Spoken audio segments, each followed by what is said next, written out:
I witness news కి స్వాగతం. ముందుగా బులెటిన్ లో హెడ్లైన్స్. ఓటమి పాలైన ఆమ్ ఆద్మీ పార్టీ, బీజేపీ వైపు మొగ్గు చూపిన ఢిల్లీ ప్రజలు. ఏపీలో రెడ్ బుక్ రాజ్యాంగం నడుస్తుంది, మీకుంటుంది చూడు, ఇంతకు రెండింతలు. మాజీ మంత్రి విడదల రజని మాస్ వార్నింగ్. తీన్మార్ మల్లన్నపై కేసు ఎందుకు నమోదు చేయలేదు? అధికారులకు నోటీసులు జారీ చేసిన హైకోర్టు. మీరు చేస్తే ఒప్పు, ఇతరులు చేస్తే తప్ప. పచ్చ పత్రికలను ఉతికి ఆరేసిన భూమన. ఆప్ అధినేత అరవింద్ కేజ్రీవాల్ ఓటమి. న్యూఢిల్లీలో జరిగిన ఎన్నికలలో మొదటిసారిగా ఓటమిని చవిచూశారు. న్యూఢిల్లీ అసెంబ్లీ నియోజకవర్గంలో కేజ్రీవాల్ అనూహ్య రీతిలో పరాజయం పాలయ్యారు. బీజేపీ నేత పర్వేష్ సాహిబ్ సింగ్ చేతిలో కేజ్రీవాల్ సుమారు 3000 ఓట్ల తేడాతో ఓటమి చెందారు. అవినీతి ఆరోపణలు ఎదుర్కొంటున్న కేజ్రీవాల్ ను న్యూఢిల్లీ నియోజకవర్గ ఓటర్లు మొదటిసారిగా ఎన్నికల్లో తిరస్కరించినట్లయింది. ఆంధ్రప్రదేశ్ మంత్రి డోలా బాల వీరాంజనేయ స్వామి ఢిల్లీలో తన 2వ రోజు పర్యటన బిజీగా సాగింది. ప్రధానమంత్రి అనుసూచిత జాతి యోజన పథకంపై సమన్వయ సమావేశంలో పాల్గొన్నారు. మంత్రి బాల వీరాంజనేయ స్వామి ప్రస్తుతం పీఎం ఆదర్శ గ్రామ్ యోజన కింద కేంద్ర ప్రభుత్వం ఇస్తున్న 20 లక్షలను 50 లక్షలకు పెంచాలని కోరారు. డోలా బాల వీరాంజనేయ స్వామి పీఎం అజయ్ కింద మంజూరైన సాంఘిక సంక్షేమ వసతి గృహాలకు త్వరితగతిన నిధులు విడుదల చేయాలని కోరారు. మంత్రి డోలా బాల వీరాంజనేయ స్వామి मंत्री विभिन्न महकमे के केंद्रीय सरकार के महकमे के अधिकारीगण, हमारी सलाहकार समिति के सदस्यगण और उसके अलावा बाकी जो सभी आमंत्रित राज्यों do less amount, sir. In the villages where they said that for 50% population, 40% population plus 2. In a village we have to construct cement roads, CC roads and drains nearly 5 to 6 kilometers is there. For 20 lakhs approximately this amount we are looking for 1 kilometer we require nearly 1 crore. In this component we are giving 20 lakhs with all 10 parameter indicators. It is a very less amount to convert the funds. In villages, Gram Panchayats also having very Niti Aayog, less amounts are available. స్థానిక సంస్థలో 34% ఉన్న BC reservation ను 24% కుదించి 16,000 మందిని పదవులకు దూరం చేసిన BC ద్రోహి జగన్ రెడ్డి ఇప్పుడేమో నా బీసీలు, నా ఎస్సీలు, నా ఎస్టీలు అంటూ గొంతు చించుకుంటున్నారు. కూటమి ప్రభుత్వం అధికారంలోకి వచ్చిన తర్వాత బీసీలకు 34% రిజర్వేషన్లతో బీసీలకు సముచిత స్థానం కల్పిస్తున్నామన్నారు. ఇదంతా కూడా ఒక రెడ్ బుక్ రాజ్యాంగం రాష్ట్రంలో నడుస్తుంది. మరి ఈ రోజున ఇది ఎలా అయిపోయిందంటే మన రాష్ట్రంలో ఇదొక పాలసీ మాదిరిగా, ఇదొక గవర్నమెంట్ పాలసీ. ఈ గవర్నమెంట్ పాలసీ రాష్ట్రం మొత్తం ఇంప్లిమెంట్ చేయాలి కావచ్చేమోనని ఇక ఇది ముందుకు కొనసాగుతూ ఉంది. ఇదిట్లా ఉంటే మన చిలకలూరుపేట నియోజకవర్గంలో ఈరోజు నియోజకవర్గ పరిస్థితి ఏంటంటే ఒక ఆటవిక అరాచక పాలన చిలకలూరుపేట నియోజకవర్గంలో కొనసాగుతుంది. ఇక్కడున్నటువంటి ఎమ్మెల్యే పుల్లారావు గారు అవినీతికి ఘనపాటి పత్తిపాటి అని చెప్పొచ్చు. ఇక్కడ ఒక చక్కటి నెరేటివ్ని కట్టుకథ చక్కగా అల్లి ఒక వ్యక్తిని ఈ పుల్లారావు గారు స్టేషన్కి పంపిస్తాడు. పంపించి ఒక కంప్లైంట్ ఇప్పిస్తాడు. ఇదంట 5.5 ఏళ్ల కిందట 2019లో అట ఒక టీడీపీ సామాన్య కార్యకర్త సోషల్ మీడియాలో అబ్యూజివ్గా, అసహ్యంగా పోస్టులు పెడితే దానికేదో స్టేషన్లో కంప్లైంట్ వెళ్ళిందట. పోలీసులు డ్యూ ప్రొసీజర్ ఫాలో అయ్యుంటారు. దానికి నాకు సంబంధం ఏంటి? ఇప్పుడు ఈ కట్టు కథను ఎలా వెళ్ళారంటే ఈ వ్యక్తిని ఎమ్మెల్యే కంప్లైంట్ ఇప్పిస్తాడు. ఇక్కడ పోలీసులు కంప్లైంట్ నమోదు చేస్తే అది ఎమ్మెల్యేనే చేపించాడు, ఈ పుల్లారావు గారేనని అనుకుంటారు జనం అని చెప్పి ఇక్కడ ఇప్పించి ఇక్కడ ఏమీ చేయకుండా మళ్ళా ఇదే కంప్లైంట్ని హైకోర్టులో ఇప్పిస్తారు. హైకోర్టులో ఇప్పించిన తర్వాత హైకోర్టు ఏమంటది? హైకోర్టు ఏమన్నదంటే, ఇది హైకోర్టు ఆర్డర్, నేను చదివి వినిపిస్తాను. Learned assistant government pleader takes notice on behalf of the respondents and state and seeks time for getting instructions. List in second week of February 2025. ఇది ఆర్డర్. అంటే దీని అర్థం ఏంటంటే, దీని రెస్పాండెంట్స్ ఎవరైతే ఉంటారో అంటే పోలీసులు. హానరబుల్ హైకోర్టు పోలీసులని రిమార్క్స్ అడుగుద్ది ఈ కంప్లైంట్ సంబంధించి. తర్వాత దీన్ని ఫిబ్రవరి 2nd వీక్కి పోస్ట్ చేస్తుంది. ఇంత ఈ ఆర్డరు. ఈ ఆర్డర్లో ఏమీ కూడా నా మీద కేసు ఫైల్ చేయమని, ఎఫ్ఐఆర్ కట్టమని ఏమీ లేదు. ఈ ఆర్డర్ ఇలా ఉంటే ఈ హానరబుల్ హైకోర్టు ఆర్డర్ని దీన్ని ఈ పుల్లారావు గారు అదే వ్యక్తితో మళ్ళా ఎస్పీ ఆఫీస్కి పంపించి హానరబుల్ హైకోర్టుని మిస్లీడ్ చేస్తూ, హానరబుల్ హైకోర్టు మీద నెట్టేసి, హానరబుల్ హైకోర్టుని మిస్కోట్ చేస్తూ ఏమంటారు?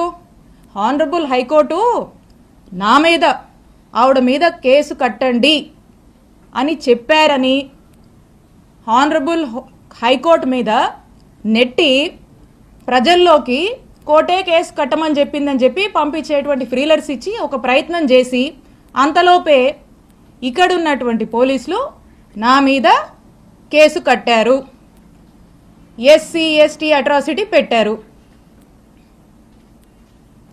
పూర్తిగా అవాస్తవాలతో ఒక కథల్ని, ఈ కథలో ఇక్కడే మనం దీన్ని నిజం చేస్తే జనం అనుకుంటారని అక్కడ దాకా పంపించి, అక్కడ ఏం డైరెక్షన్, హానరబుల్ హైకోర్టు నుంచి ఏ డైరెక్షన్ లేకపోయినప్పటికి కూడా ఇక్కడ పోలీసుల్ని ప్రెజర్ చేసి జనాల్లోకి కోర్టే విధించమని చెప్పిందని కోర్టుని మిస్లీడ్ చేస్తూ ఇక్కడ కేసు కట్టారు. తీన్మార్ మల్లన్నపై ఎందుకు కేసు నమోదు చేయలేదని పోలీసులకు నోటీసులు జారీ చేసింది హైకోర్టు. రెడ్లపై తీన్మార్ మల్లన్న అనుచిత వ్యాఖ్యలు చేశారంటూ సిద్దిపేటకు చెందిన కె అరవింద్ రెడ్డి అనే వ్యక్తి పోలీసులకు ఫిర్యాదు చేశారు. డీజీపీ పోలీస్ కమిషనర్లకు ఫిర్యాదు చేసిన ఇప్పటి వరకు ఎలాంటి ఎఫ్ఐఆర్ నమోదు చేయలేదని ఆ వ్యక్తి హైకోర్టును ఆశ్రయించాడు. కేసు ఎందుకు నమోదు చేయలేదో ఈ నెల 21 లోపు వివరణ ఇవ్వాలని సిద్దిపేట పోలీసులకు హైకోర్టు నోటీసులు జారీ చేసింది. అసలు తీన్మార్ మల్లన్న ఏం మాట్లాడారో ఓసారి చూద్దాం. కూర్చోపరి ఇబ్బంది ఏం లేదు. వీళ్ళని ఎందుకు పిలిచిన మీ అందరిని కాదు,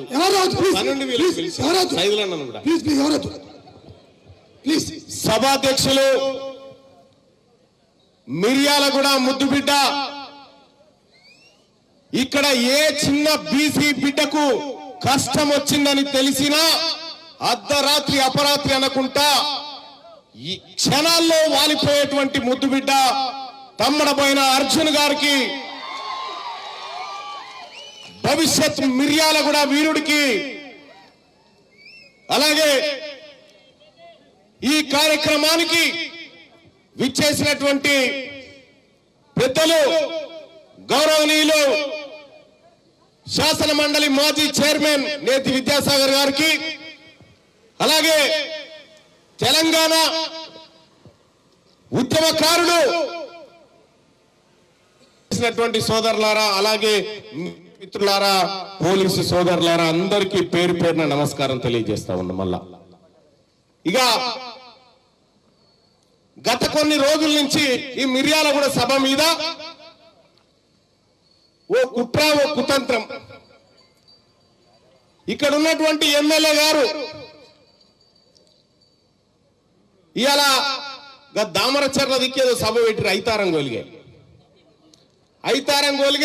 ఓ ఇద్దరు మంత్రులు, ఇద్దరు ముగ్గురు మంత్రులు హెలికాప్టర్ వేసుకొని వచ్చి ఆడ దిగి సభ పెట్టిపోయారు. ఎందుకు పెట్టిరా అని ఆలోచన చేస్తే, రేపు పొద్దుగాల పేపర్లలో బీసీల వార్త ఉండొద్దు కదా, దానికోసం ఆ దుకాణం తెరిచారు. రేపు పొద్దుగాల మీరు ఎందుకు ఇక్కడ మీటింగ్ పెట్టి ఏం కథ అనేది భవిష్యత్తులో చూపిస్తాం కూడా.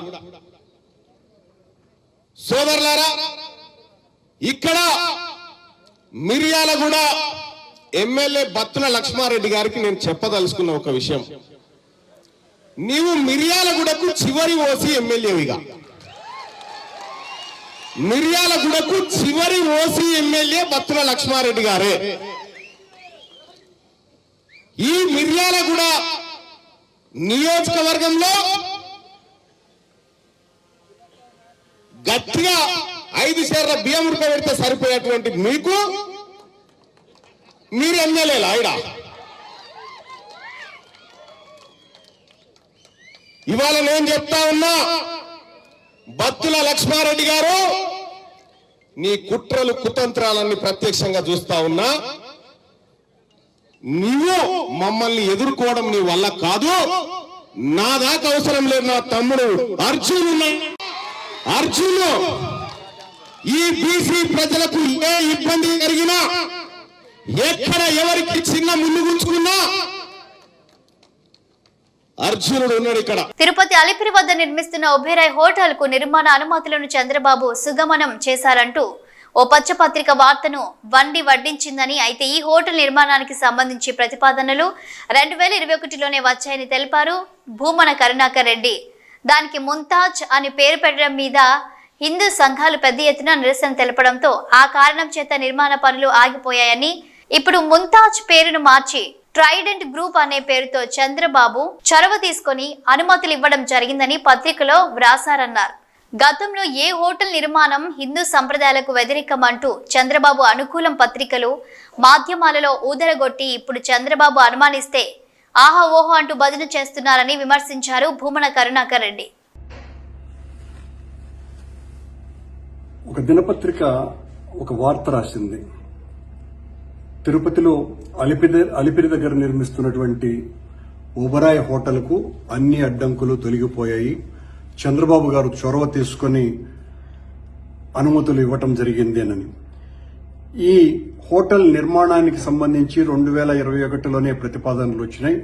దాని మీద ముంతాజ్ అన్నటువంటి పేరుతో ఉండటం మూలంగా పెద్ద ఎత్తున హిందూ సంఘాలన్నీ కూడా ఆందోళనలు చేసినాయి. ఆందోళనల నేపథ్యంలో పెద్ద అలజడి రేగింది.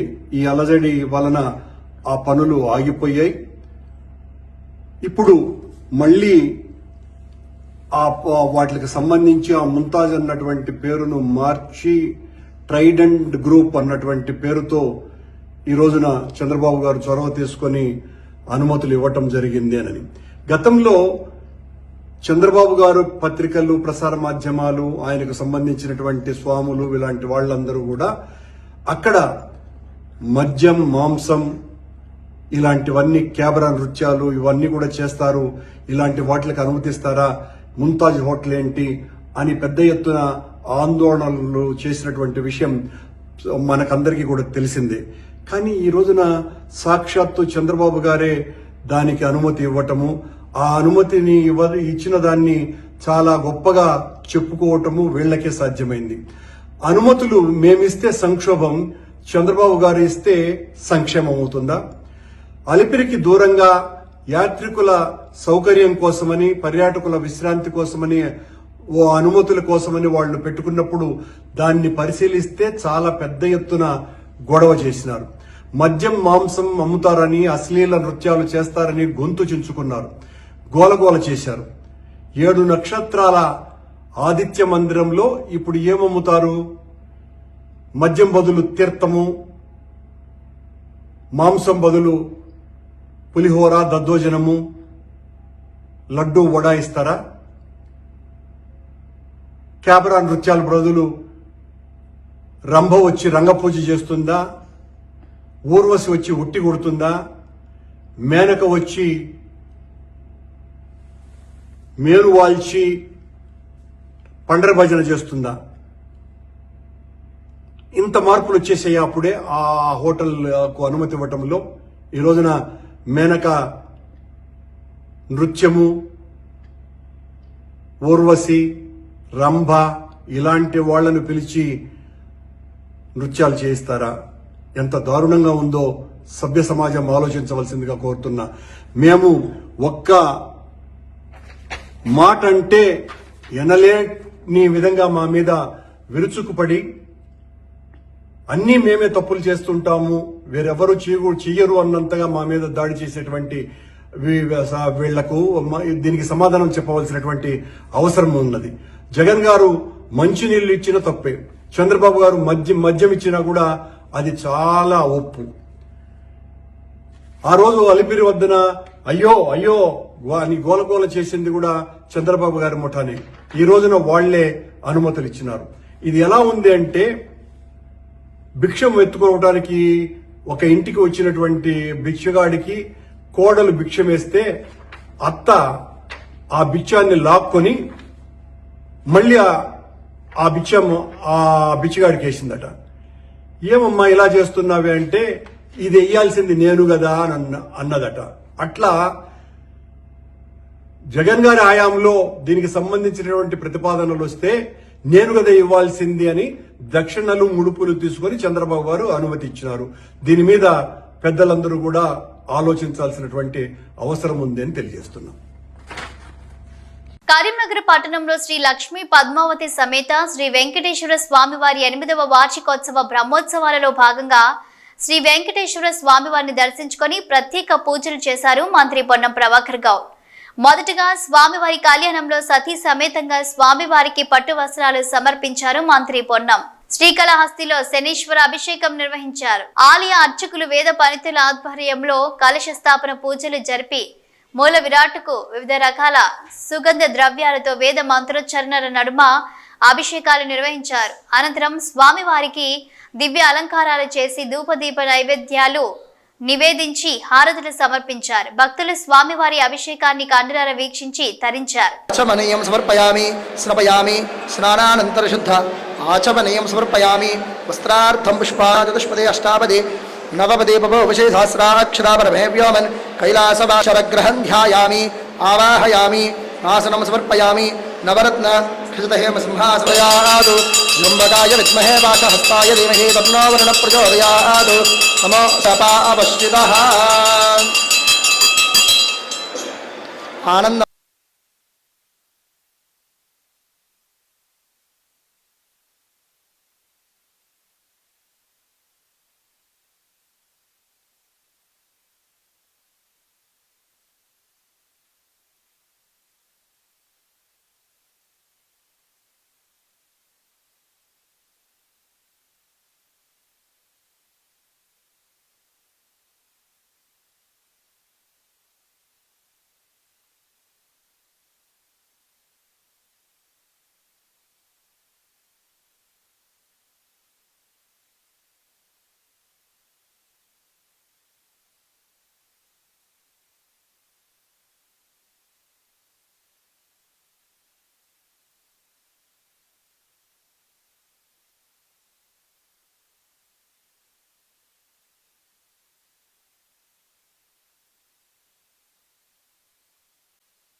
పార్లమెంటు పరిధిలోని గూడూరు పట్టణంలోకి వెళ్లే ప్రధాన మార్గమైన Gudur bypass junction Chillakuru cross వద్ద చెన్నై కలకత్తా ప్రధాన రహదారిపై ట్రాఫిక్ రద్దీ ఎక్కువగా ఉందని, పోటుపాలెం ఇతర గ్రామాల నుంచి గూడూరుకు వెళ్లే మార్గంలో ప్రమాదాలు ఎక్కువగా జరిగి చాలా మంది చనిపోతున్నారని, ప్రమాదాల నివారణ కోసం అక్కడ వాహన చోదకులు పాదచారులకు అనుకూలంగా ఉండే విధంగా వెహికల్ అండర్ పాస్ నిర్మాణం చేయాలని గతంలో తిరుపతి ఎంపీ మద్దిల గురుమూర్తి కేంద్ర మంత్రికి విన్నవించారు. అలాగే గూడూరు బైపాస్ కూడలిలో ట్రాఫిక్ వల్ల వాహన చోదకులు బాటసార్లు పడుతున్న ఇబ్బందుల గురించి సంబంధించిన వీడియోలు, ఫోటోలను మంత్రికి చూపించి సమస్య తీవ్రతను ఆయనకు వివరించినట్లు ఎంపీ తెలియజేశారు. ఇదిలా ఉండగా ఎంపీ గురుమూర్తి ఈ సమస్య గురించి ఇటీవల పార్లమెంట్లో ప్రశ్నించగా కేంద్ర రోడ్డు రవాణా శాఖ మంత్రి గడ్కరీ సమాధానమిస్తూ 45.82 కోట్లతో గూడూరు బైపాస్ కూడలిలో వెహికల్ అండర్ పాస్ నిర్మాణం మంజూరు అయ్యిందని తెలియజేశారు. ఈ సందర్భంగా సమస్య పరిష్కారానికి సహకరించిన కేంద్ర మంత్రి గడ్కరీకి తిరుపతి ఎంపీ గురుమూర్తి హృదయపూర్వక ధన్యవాదాలు తెలియజేశారు. అందరికీ నమస్కారం. ఈరోజు గూడూరు నియోజకవర్గంలోని గూడూరు టౌన్లో నుంచి చిల్లకూరుకు వెళ్ళే చిల్లకూరు క్రాస్ ఏదైతే చెన్నై కలకత్తా నేషనల్ హైవేలో ఉందో అక్కడ ట్రాఫిక్ ఎక్కువగా మాటిమాటికి నిలిచిపోతుంది. ఎక్కువగా రోడ్డు ప్రమాదాలు జరుగుతూ చాలామంది గాయపడుతూ కొంతమంది ప్రాణాలు అయితే పోగొట్టుకోవడం జరిగింది. సో ఎన్ని విషయాల్ని కేంద్ర మంత్రి వర్యులు గడ్కరీ గారికి వివరించడం జరిగింది. పార్లమెంట్లో కూడా అడగడం జరిగింది. దీనికి గాను కేంద్ర ప్రభుత్వం 45.82 కోట్ల రూపాయలని మంజూరు చేసింది. త్వరలో ట్రాఫిక్ కష్టాలన్నీ తీర్చి ఆడ మంచి వెహికల్ అండర్ పాస్ నిర్మిస్తున్నందుకు నితిన్ గడ్కరీ గారికి నా హృదయపూర్వక ధన్యవాదాలు తెలియజేస్తున్నాను. ఎవరికి అనుమానం రాకుండా కంటైనర్ తరలిస్తున్న 360 కేజీల గంజాన్ని గండేపల్లి పోలీసులు స్వాధీనం చేసుకున్నారు. సిఐ వైఆర్కే శ్రీనివాస్ దానికి సంబంధించిన వివరాలను వెల్లడించారు. ఏజెన్సీ నుంచి కేరళకు గంజాయి తరలిస్తుండగా పోలీసులకు సమాచారం మేరకు గండేపల్లి మండలం ఎన్టీ రాజాపురం వద్ద హైవేపై పట్టుకోవడం జరిగిందన్నారు. ఈ దాడిలో ఒకరిని అరెస్టు చేసి బస్తాల్లో ఉన్న 360 కేజీల గంజాయిని స్వాధీనం చేసుకోవడం జరిగిందన్నారు. అలాగే van, car, Honda motor cycle, ఒక సెల్ ఫోన్ స్వాధీనం చేసుకోవడం జరిగిందన్నారు. ఈ కేసులో రాజమండ్రికి చెందిన ఒక అతను కీలక వ్యక్తిగా ఉన్నారన్నారు. అతను ఏజెన్సీ ప్రాంతం నుండి గంజాయిని సేకరించి తమిళనాడుకు చెందిన మరో వ్యక్తితో కలిసి కేరళలోని ఎర్నాకులంలో ఉన్న వేరే వ్యక్తికి పంపిస్తుండగా పట్టుకోవడం జరిగిందన్నారు. వీరిపై కేసు నమోదు చేసి దర్యాప్తు చేయడం జరుగుతుందన్నారు. ఈ కేసులో చురుకుగా వ్యవహరించిన ఎస్ఐ శివనాగబాబును head constable Khaja, constable Giribabu ఆయన అభినందించారు. నేషనల్ హైవేలోని ఎన్టీ రాజాపురం ఏరియాలో రైడ్ చేసి ఒక కంటైనర్ని ఒక వ్యక్తిని అరెస్ట్ చేయడం జరిగింది. అతని వద్ద నుంచి 360 కేజీల 18 బస్తాల గంజాయిని స్వాధీనం చేసుకోవడం జరిగింది. అలాగే ఒక కారు, ఒక మోటార్ సైకిల్ కూడా స్వాధీనం చేసుకోవడం జరిగింది. ఈ కేసులో కీలక పాత్రధారి రాజమండ్రి చెందిన వ్యక్తిని, అలాగే ఎర్నాకుళంకి చేరవేస్తున్న అతనిని మరియు ఏజెన్సీలో ఎవరన్నది తెలియజేస్తుంది. వాళ్ళ ముగ్గురిని ఖరారులో ఉన్నారు. వాళ్ళు కూడా త్వరలో అరెస్ట్ చేస్తారు. వ్యాన్లో లోడ్ ఏమన్నా సార్ గానండి అయితే దానికి సీక్రెట్ పెట్టి అరలోన ఇవి పెట్టడం జరిగింది. దాన్ని 18 బస్తాల్లో 360 కేజీలు స్వాధీనం చేసుకోవడం జరిగింది. అలాగే ఒక కారు దీనిని లిఫ్ట్ చేసి వ్యాన్లో కంటైనర్ షిఫ్ట్ చేసినట్టు షిఫ్ట్ డిజైర్ కార్ని, అలాగే ఇతను లిక్విడ్ ఉపయోగిస్తున్నాన్ని ట్రాన్స్పోర్టేషన్ ఉపయోగించినటువంటి మోటార్ సైకిల్ కూడా స్వాధీనం చేసుకోవడం జరిగింది. తర్వాత ముగ్గురిని కూడా అరెస్ట్ చేస్తాం. కాకినాడ జిల్లా ఎస్పీ జీపీ హనుమారావు ఐపీఎస్ వారు హైవే పెట్రోలింగ్ బాగా పెంచడం జరిగింది. అలా నిఘా పెంచడం జరిగింది. ఈ ముఖ్యంగా ఈ గంజాయి మీద ప్రత్యేక నిఘా పెట్టడం జరిగింది. అందులో భాగంగా ఆయనకి దీని గురించి సమాచారం వచ్చిన వెంటనే మన గండేపల్లి జగట్టి జగ్గమర్సికి మాకు చెప్పి అన్నీ రైడ్ చేయమంటారు. దాని ప్రకారం మేము క్యాచ్ చేయడం జరిగింది. ఇవి bulletin updates. Keep watching news.